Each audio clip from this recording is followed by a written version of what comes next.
Shalom, selamat hari Sabat. Saya ucapkan kepada seluruh umat-umat Tuhan yang berada di gereja Mas Seven hari ke-7 CI Gading Serpong, dimanapun Anda berada, baik yang berada di rumah, berada di kos-kosan, kiranya Tuhan selalu menyertai Anda. Tiba saatnya saya akan menyampaikan firman Tuhan untuk melengkapi ibadah yang Bapak Ibu telah buat mulai jam sekolah Sabat tadi. Kita sudah mendengarkan berita mision. Kita juga sudah berdiskusi mengenai kitab Daniel, merupakan pelajaran sekolah Sabat terakhir di kuartal pertama ini. Bapak Ibu, saudara-saudaraku dimanapun Anda berada, izinkan saya, Pastor Francis Morrison Balo, menyampaikan firman Tuhan pada Sabat ini. Firman Tuhan yang akan saya berikan berjudul satu kata, 4 huruf, fondasi dalam hidup, iman. I-M-A-N, iman. Sebagai ayat inti firman Tuhan pada Sabat siang ini, di dalam 1 Yohanes 5 ayat 4. Mari kita buka Alkitab kita di dalam 1 Yohanes 5 ayat 4. Baik, kita baca sama-sama. Sebab semua yang lahir dari Allah mengalahkan dunia, dan inilah kemenangan yang mengalahkan dunia, iman kita.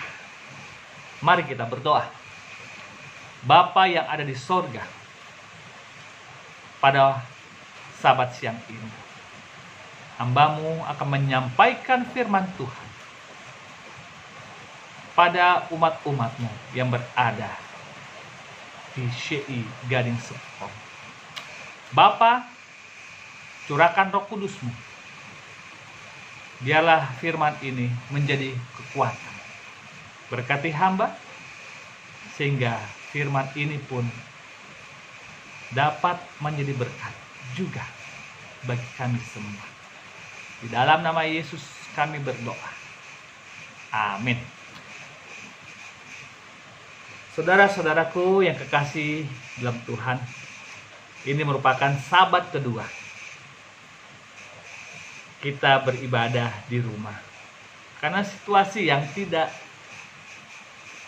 bisa kita beribadah di gereja, tapi itu tidak membuat kerohanian kita berkurang. Saya percaya, sejak Anda berada di rumah, malaikat senantiasa mengunjungi rumah Anda, karena mereka mendengar puji-pujian. Malaikat juga mendengar saudara memuliakan Tuhan, berdoa senantiasa, meminta anugerah dari Allah Bapa. Baik, Alkisah di Afrika ada sebuah binatang, hanya 1 ekor lah, kijang. Sebelum saya bahas kijang, sudah pernah kita melihat kijang? Kakinya pendek atau gimana? Wah, badannya kuat ya, mirip rusa ya. Mungkin selama ini kijang ya bukan kijang Toyota yang seperti kita lihat di jalan-jalan. Kalau kita ke kebun binatang Ragunan, kita bisa lihat. Kita ke Istana Bogor, ada kijang. Jadi hasil penelitian bahwa kijang ini mampu melompat setinggi 3 meter. Bahkan dia bisa melewati jarak hampir 9 meter. Wow. Saya jauh banget lah, kaki memang panjang, tapi tidak mampu saya melompat segitu tinggi. Tapi ini kijang bisa. Tapi sayangnya binatang ini mudah dikurung ya di suatu kebun binatang. Jadi kijang ini dia dikurung, dikelilingi dengan pagar-pagar, lalu di atasnya ditutup. Pagarnya tinggi tidak lebih 1 meter. Tapi lucunya ini kijang tidak bisa melompat ya, karena dia tidak bisa melihat di mana tempat dia mendarat. Itulah mengapa kijang tidak bisa melompat saat dia terkurung. Ilustrasi yang berikut, ada seorang anak perempuan. Dia tinggal di sebuah apartemen lantai 4. Kalau saya lantai 9, lebih tinggi lagi ya, 5 lantai.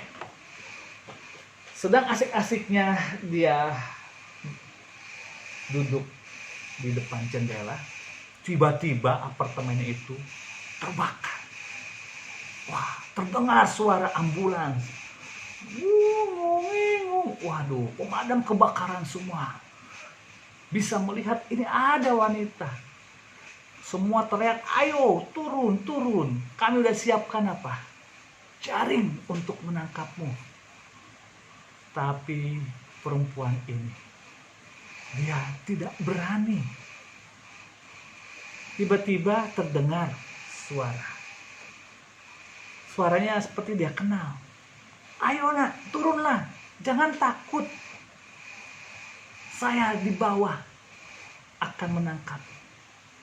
Rupanya itu suara ayahnya. Tiba-tiba dia punya keberanian.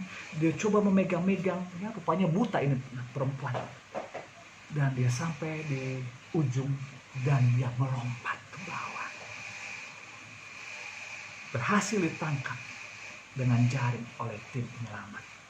Tidak ada satu luka pun yang dialami oleh perempuan ini.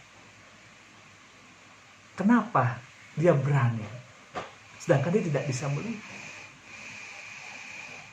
Karena dia percaya bahwa ayahnya tidak akan membuat dia terluka. Tidak membahayakan. Sehingga dia melompat. Bapak Ibu yang diberkati Tuhan. Ibrani 11 ayat 1. Iman adalah dasar dari segala sesuatu yang kita harapkan. Dan bukti dari segala sesuatu yang tidak kita lihat. Wanita ini, dia percaya kepada siapa? Bapaknya teriak di bawah. Dia tidak bisa melihat, tapi dia berharap dia akan selamat. Dan dia lakukan. Bagaimana caranya kita memperlihatkan jenis iman yang dapat diterima oleh Allah?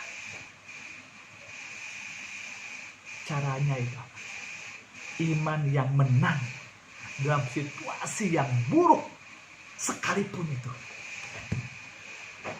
Saya mau lihat kita punya pergumulan saat ini. Mungkin saudara punya kekhawatiran dengan situasi dunia. Saya takut, tapi saya percaya bahwa Tuhan tidak akan meninggalkan saya karena iman. Di dalam Ibrani 11 ayat 1, poin yang saya ingin berikan adalah karena iman kita dapat percaya bahwa alam semesta ini Allah yang menciptakannya. Walaupun saya tidak menyaksikan hal itu terjadi pada waktu itu, tapi saya percaya alam yang indah yang Tuhan ciptakan ini karena iman saya. Mari kita buka kembali Ibrani 11 ayat 4. Karena iman Habel telah mempersembahkan kepada Allah korban yang lebih baik daripada korban Kain. Dengan jalan itu ia memperoleh kesaksian kepadanya bahwa ia benar, karena Allah berkenan akan persembahannya itu. Dan karena iman, ia masih berbicara sesudah ia mati. Poinnya adalah, karena imanlah saya, Bapak Ibu, saudara-saudari, boleh menjadi umat pengikut gereja Masehi Advent hari ke-7. Pada saat ini, kita dapat mengerti dan menerima apa itu kebenaran. Dan yang berkenan kepada siapa? Allah.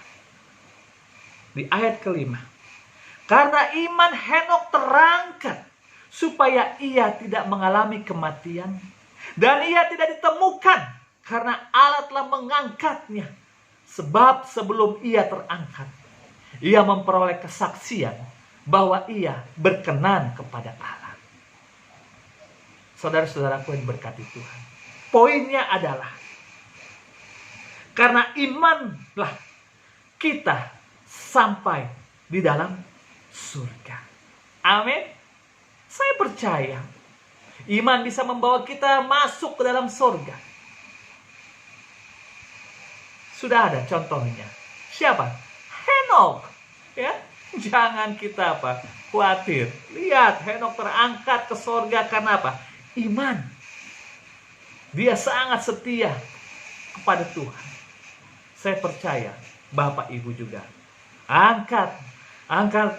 terangkat ke sorga seperti apa? Henokh.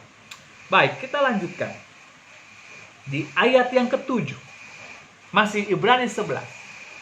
Karena iman maka Nuh dengan petunjuk Allah tentang sesuatu yang belum kelihatan, dengan taat mempersiapkan bahtera untuk menyelamatkan keluarganya. Dan karena iman itu ia menghukum dunia. Dan ia ditentukan untuk menerima kebenaran sesuai dengan imannya.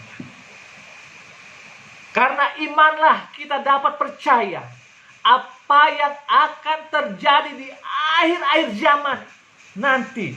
Sehingga saya, saudara-saudari, dapat mempersiapkan diri dengan baik. Nuh mengikuti petunjuk Tuhan. Untuk apa? Tetap berada di dalam rumah bahtera. Dia selamat. Kita saat ini sedang berada di rumah. Pemerintah mengingatkan kita agar tahan dulu, jangan keluar. Kita ikutin.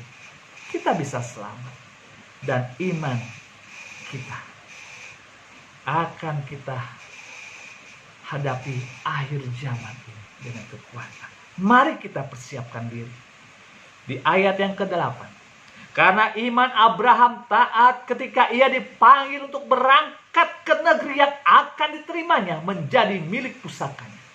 Lalu ia berangkat dengan tidak mengetahui apa yang ia tuju. Saudara, Abraham gak tahu tempat di mana dia akan tuju. Tapi iman dia kepada Allah, dia percaya Tuhan tidak akan meninggalkannya. Dia percaya bahwa Allah akan menuntunnya. Sehingga dia berangkat ke tempat yang tidak dia tahu. Begitu juga dengan kehidupan kita. Karena imanlah maka kita boleh bertahan dalam kebenaran ini. Dan mengikut petunjuk Allah.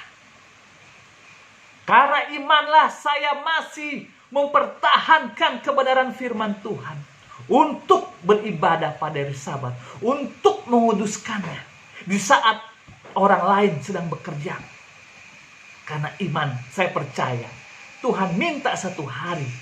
Untuk kita duduk manis di hadapan Tuhan. Beristirahat. Dan Tuhan akan berkati kita. Di ayat yang ke-11. Karena iman ia juga dan Sarah beroleh kekuatan untuk menurunkan anak cucu. Walaupun usianya sudah lewat. Karena ia menganggap dia yang memberikan janji itu setia. Ayat ke-11. Karena iman kita boleh menantikan janji Tuhan sampai hari ini yang akan diberikan kepada kita semua yang percaya kepadanya. Ya, saya membaca ayat 11 ini termenung. Saya percaya saya sudah menikah dengan istri saya. Usianya 8 tahun. Kami masih berdua terus. Saya ingin belajar dari Abraham dan Sarah. Mereka mendapatkan anak di usia tua karena iman mereka. Dan saya percaya Tuhan pasti akan memberikan saya keturunan. Mungkin saudara-saudara juga mengalami hal yang sama seperti saya. Jangan pernah takut. Iman akan kita pertahankan terus. Kita percaya janji Tuhan. Pasti kita akan dapat. Amin. Kita lanjutkan kembali di ayat 21. Masih Ibrani 11 ayat 21. Karena iman maka Yakub ketika hampir waktunya akan mati memberkati kedua anak Yusuf, lalu menyembah sambil bersandar pada kepala tongkatnya. Karena imanlah saya dan saudara boleh menantikan kerajaan sorga itu, yang kita sendiri pun tidak pernah melihatnya. Tetapi kita setia menantinya. Saya belum pernah lihat sorga. Tapi tujuan akhir kita percaya akan masuk surga. Beda kalau kita mau ke luar negeri, ya saya sudah bisa lihat bayangannya. Tapi ini memerlukan iman. Ya, iman. Surga nggak bisa saya lihat, saya nggak tahu, tapi saya percaya itu ada. Amin, saudara. Di ayat yang terakhir, ayat 26. Ia menganggap penghinaan karena Kristus sebagai kekayaan yang lebih besar daripada semua harta Mesir, sebab pandangannya ia arahkan kepada upah. Karena imanlah orang Kristen itu bertahan walaupun terkadang di dalam apa? Penderitaan. Itu poinnya, saudara. Situasi saat ini menderita kita.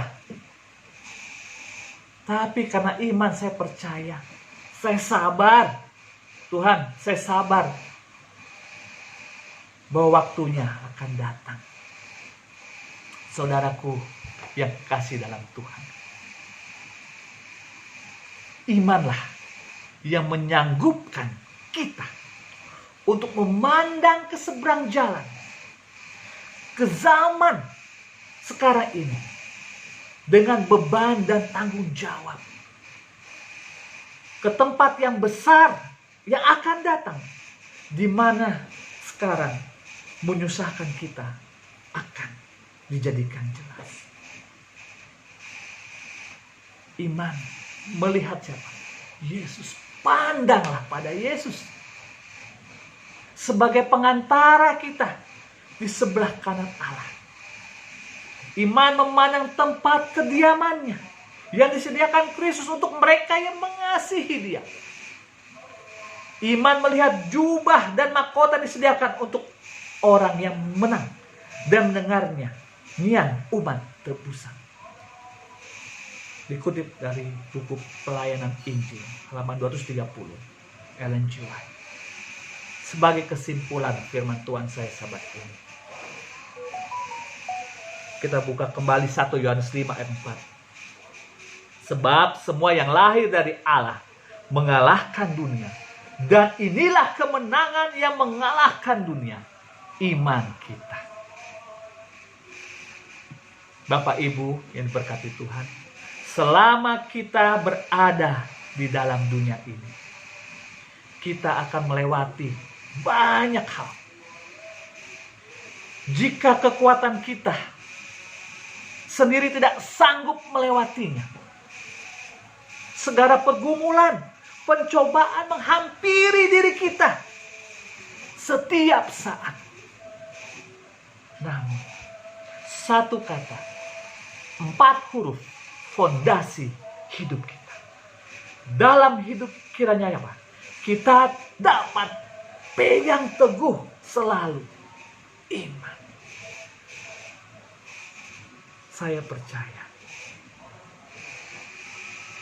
kita tidak akan meninggalkan iman kita pada Yesus di situasi sulit seperti ini. Percayalah, badai pasti berlalu.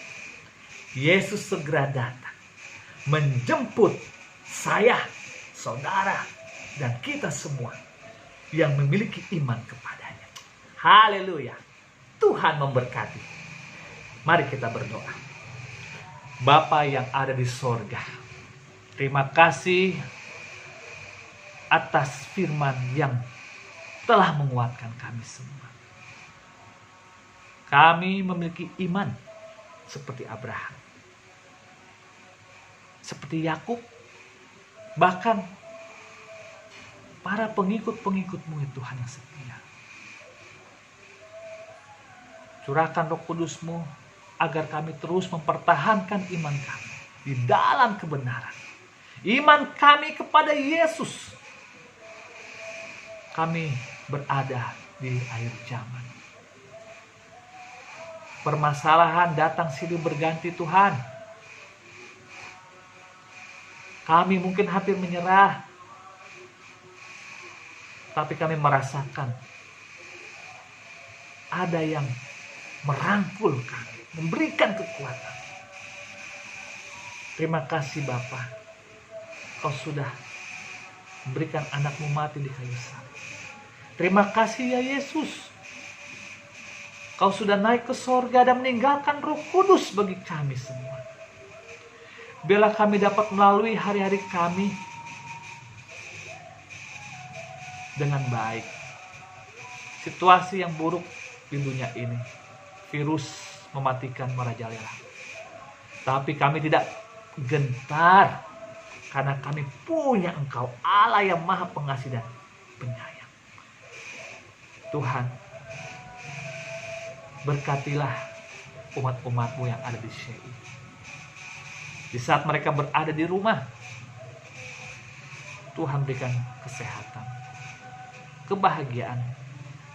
Di saat mereka bekerja harus keluar rumah, malaikat suci akan menjaga. Berkatilah ladang mereka, berkatilah usaha mereka, diberkatilah segala pekerjaan mereka, rumah tangga mereka, anak-anak mereka ya Tuhan. Tuhan berkati. Terima kasih ya Tuhan. Inilah doa dan harapan kami. Hamba-Mu serahkan doa ini hanya di dalam nama Yesus yang sudah menjadi juru selamat kami. Yang percaya katakan amin. Haleluya. Tuhan memberkati kita semua. Amin.